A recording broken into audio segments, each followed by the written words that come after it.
Welcome to lecture 6 of web-based technologies and multimedia applications. Today's topic for discussion is web servers. In the last session, we have seen what is meant by a client, what is a server, what is the role played by the servers in fulfilling the requests of the clients. There may be multiple servers.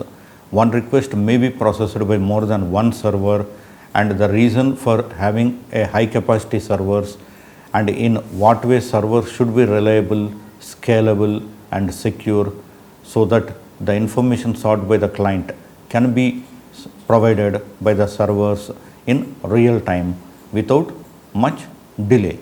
We have also taken some examples of why servers go down, why servers could not really provide information in some instances as per the client's requests. Now we have several brands of web servers.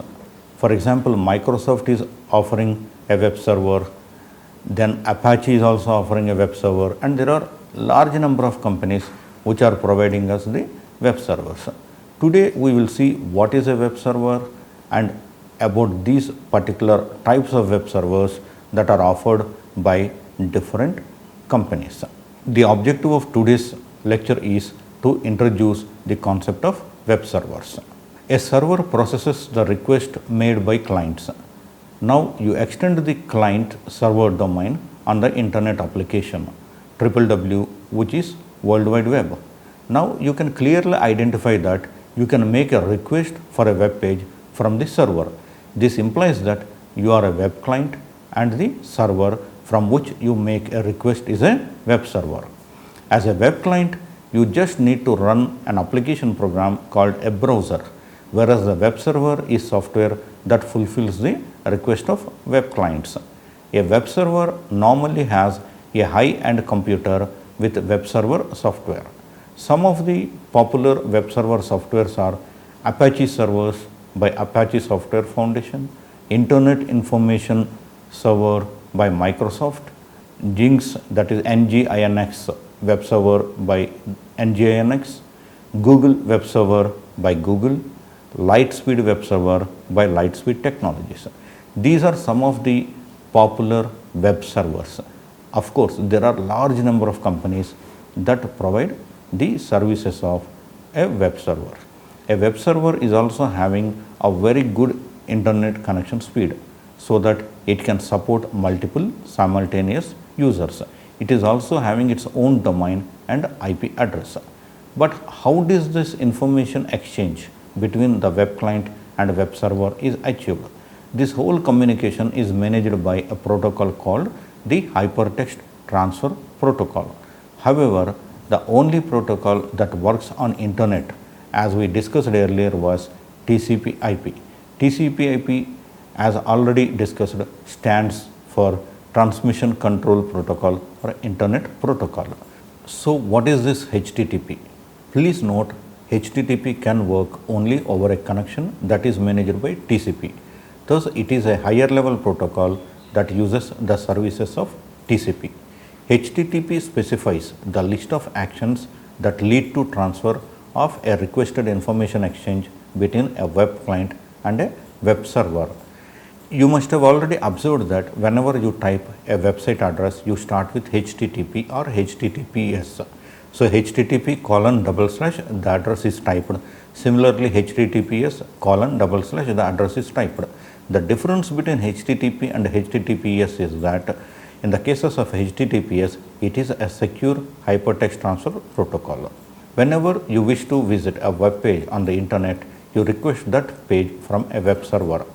When you type a URL into your browser, for example, http://www.igno.ac.in, your web browser will request the page named index.html of this particular address from the web server, and the web server sends the page back to the web browser. Then there are different steps of communication that take place between the web browser and the web server. It is not that the client is requesting and the server is providing information. Yes, at the top level, that is what is helping ultimately. but there is a lot of exchange of information between the client and server, and a lot of things are in action, protocols and other things are in action, and ultimately the server provides information and the client requests it. But however, from the user perspective, for us, we just typed the enter button after typing the address in the browser and we got the requisite information, but a lot of things will be happening in between.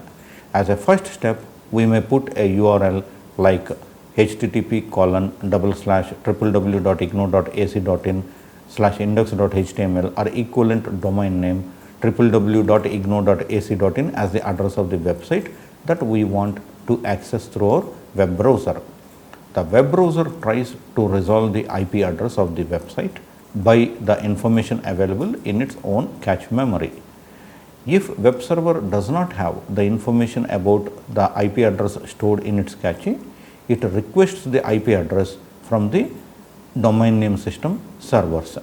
The DNS server tells the browser about the IP address of the website. Once the web browser knows the IP address of the website, it then requests the web page, index.html page, which is the home page, from the web server. The web server responds by sending back the requested web page. If the requested page does not exist, then it will send back the appropriate error message. So one very important thing is that ultimately you need the IP address of the website. In case it is known, it's well and good. Otherwise also it has to be fetched and it needs to be provided for further communication to take place. Your web browser receives the page from the web server and displays it as per the display requirements of the web page. A web server is server software or hardware dedicated to running this software that can satisfy client requests on the World Wide Web. A web server can in general contain one or more websites. A web server processes incoming network requests over HTTP and several other related protocols. The primary function of a web server is to store, process and deliver web pages to clients. The communication between client and server takes place using the HTTP. A user agent, commonly a web browser or web crawler, initiates communication by making a request for a specific resource using HTTP, and the server responds with the content of that resource or an error message if unable to do so. The resource is typically a real file on the server's secondary storage, but this is not necessarily the case and depends on how the web server is implemented. While the major function is to serve content, a full implementation of Hypertext Transfer Protocol also includes ways of receiving content from clients, and this feature is used for submitting web forms, including uploading of files. Many generic web servers also support server-side scripting using active server pages, hypertext preprocessor such as PHP, Java server pages or other scripting languages. This means that the behavior of the web server can be scripted in separate files, while the actual server software remains unchanged. Usually, this function is used to generate HTML documents dynamically on the fly as opposed to returning static documents. The former is primarily used for retrieving or modifying information from databases. The latter is typically much faster and more easily cached but cannot deliver dynamic content. Web servers can frequently be found embedded in devices such as printers, routers, webcams, and serving only a local network. The web server may then be used as part of a system for monitoring or administering the device in question. This usually means that no additional software has to be installed on the client computer, since only a web browser is required, which now is included with most operating systems. Let's go through a bit of history now. In March 1989, Sir Tim Berners-Lee proposed a new project to his employer CERN with the goal of easing the exchange of information between scientists by using a hypertext system. The project resulted in Berners-Lee writing two programs in 1990, a web browser called World Wide Web, the world's first web server, later known as CERN HTTPD, which ran on NeXTSTEP, that is NEXTSTEP.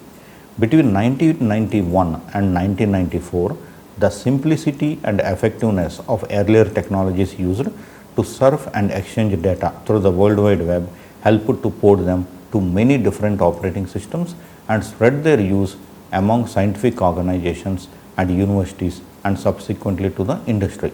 In 1994, Berners-Lee decided to constitute the World Wide Web Consortium, which is W3C, to regulate the further development of the many technologies involved, HTTP, HTML and others, for example, through a standardization process. Web servers are able to map the path component of a uniform resource locator, which we call URL, into a local file system resource for static requests, an internal or external program name for dynamic requests. For a static request, the URL path specified by the client is relative to the web server's root directory.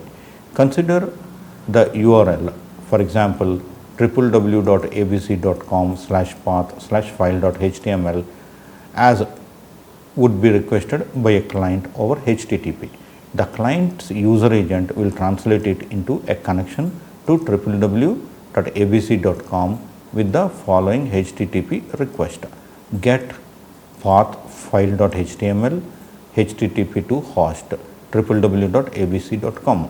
The web server on the www.abc.com will append the given path to the path of its root directory, and on an Apache server this is commonly /home/www. On Unix machines usually it is /var/www. The result is the local file system resource, which is /home/www/path/file.html. The web server then reads the file if it exists and sends a response to the client's web browser. The response will describe the content of the file and contain the file itself, or an error message will return saying that the file does not exist or is unavailable. Now let us discuss about kernel mode and user mode web servers. A web server can be either incorporated into the OS kernel or in user space like other regular applications. Web servers that run in user mode have to ask the system for permission to use more memory or more CPU resources. Not only do these requests to the kernel take time, but they are not always satisfied because the system reserves resources for its own usage and has the responsibility to share hardware resources with all the other running applications. Executing in user mode can also mean useless buffer copies, which are another limitation for user mode web servers. Now let us discuss about load limits on web servers. A web server, which is also a program, has defined load limits because it can handle only a limited number of concurrent client connections, usually between 2 and 80,000, and by default between 500 and 1000 per IP address and TCP port, and it can serve only a certain maximum number of requests per second, also known as queries per second, depending on its own settings. The HTTP request type, whether the content is static or dynamic, whether the content is cached, and the hardware and software limitations of the underlying operating system of the computer on which the web server runs. When a web server is near to or over its limit, it becomes unresponsive. Now let us have a look at the causes of overload. At any time, web servers can be overloaded due to excess legitimate web traffic. Thousands or even millions of clients connecting to the website in a short interval, which is known as /dot effect. Distributed denial of service attacks, such as DOS attack, can take place, and it is an attempt to make a computer or network resource unavailable to its intended users. Computer worms that sometimes cause abnormal traffic because of millions of infected computers that are not coordinated among themselves. Then we have cross-site scripting worms, which is nothing but a cross-site scripting virus which can cause high traffic because of millions of infected browsers or web servers. Internet boats traffic which is not filtered, limited on large websites with very few resources such as bandwidth and other things. Internet slowdowns due to whom client requests are served more slowly and the number of connections increases so much that server limits are reached. Web servers partial unavailability. This can happen because of required or urgent maintenance or upgrade, hardware or software failures. For example, of the backend database failure, and in these cases the remaining web servers get too much traffic and become overloaded. Now let's have a look at symptoms of a overloaded web server. For example, requests are served with possibly long delays, and sometimes the web server returns a HTTP error code such as 500, 502, 503, 504, 408 or even 404, which is very common and which is inappropriate for an overload condition. The web server refuses or resets interrupts due to which TCP connections could not be completely executed before they return any content. In very rare cases, the web server returns only a part of the requested content. So this behavior can be considered a bug even if it usually arises as a symptom of overload. Now let us have a look at some techniques which will overcome the load limits of a web server. One is managing network traffic by using firewalls to block unwanted traffic coming from bad IP sources or having bad patterns. HTTP traffic managers to drop, redirect or rewrite requests having bad HTTP patterns. Bandwidth management and traffic shaping in order to smooth down peaks in network usage. Deploying web cache techniques using different domain names or IP addresses to serve different content, both static and dynamic, by separate web servers. For example, images can be served, as well as another thing is that from the same website, apart from images, the text content can be served. Using different domains or computers to separate big files from small and medium sized files. The idea is to be able to fully catch small and medium sized files and to efficiently serve big or huge files by using different settings. Using many internet servers per computer, each one is bound to its own network card and IP address. Using many internet servers that are grouped together behind a load balancer so that they act or are seen as one big web server. Adding more hardware resources such as RAM disks to each computer is one way, and other is that tuning operating system parameters for hardware capabilities and usage is another way. Of course, these all are different ways to increase the efficiency. Using more efficient computer programs for web servers, using other workarounds, especially if dynamic content is involved. Now let us see the market share of various web servers. For example, Netcraft is a company that has done a survey in June 2020. They received responses from more than 122 crore websites, and they are residing on more than 26 crore unique domains and more than 1 crore web facing computers. So Nginx servers, that is Nginx servers, host nearly 45 crore sites. It's more than 36% market share. Apache web servers host nearly 31 crore sites. It's nearly 25% market share. Microsoft IIS hosts nearly 14 crore sites. It's more than 11% market share. Google servers host nearly 5 crore sites. It's nearly 4% market share. So the most popular web servers are Nginx, Apache, Microsoft, IIS. So these are the top servers that are used in the market. Then there are also other servers that are used. Most of us will be using IIS in our institutions long back, but as on date we do not know, like every institution must be using its own server. But however, the market share is very clear. Nginx is taking the top position, then we have Apache, then we have Microsoft IIS. So we can say that in the world, servers are normally from Nginx, Apache and Microsoft. So these are the different web servers that are being used. So what we have to do is that what are the unique features of each of these servers? That is very much important. For example, you want to have a server. Which server you should go for? Should you go for Microsoft? Should you go for Apache? Or should you go for Nginx? Or should you go for a Google server?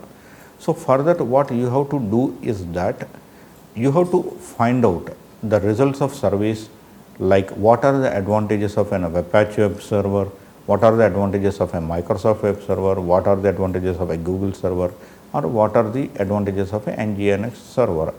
So based on your requirements, you have to zero in on one of these servers, and one most important factor is cost. What costs more and what costs less? So we need to work on an optimized server selection.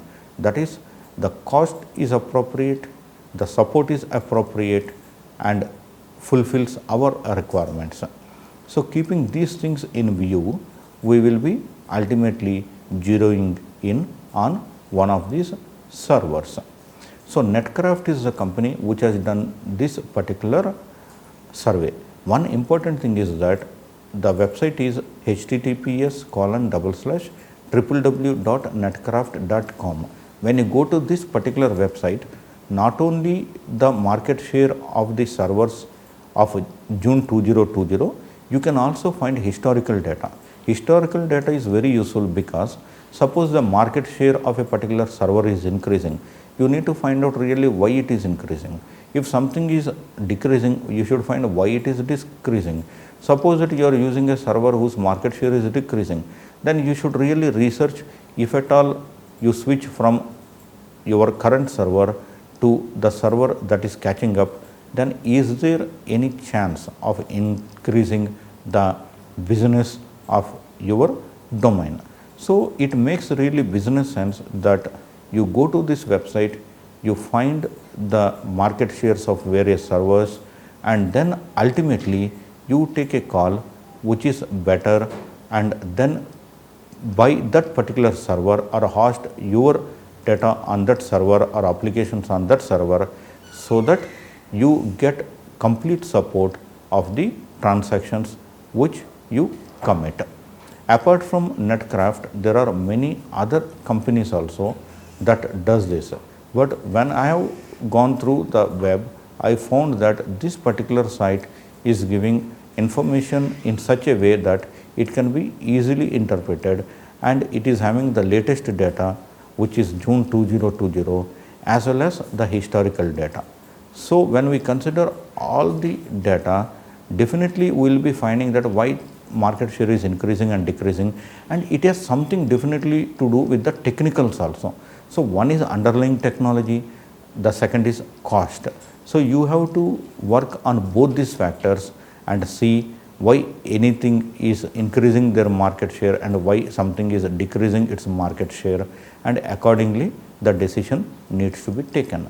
So in today's discussion, we have seen what is a web server, what are the different types of web servers, what is the support we expect from the web servers, and why web servers are very much important in running the internet in a smooth manner.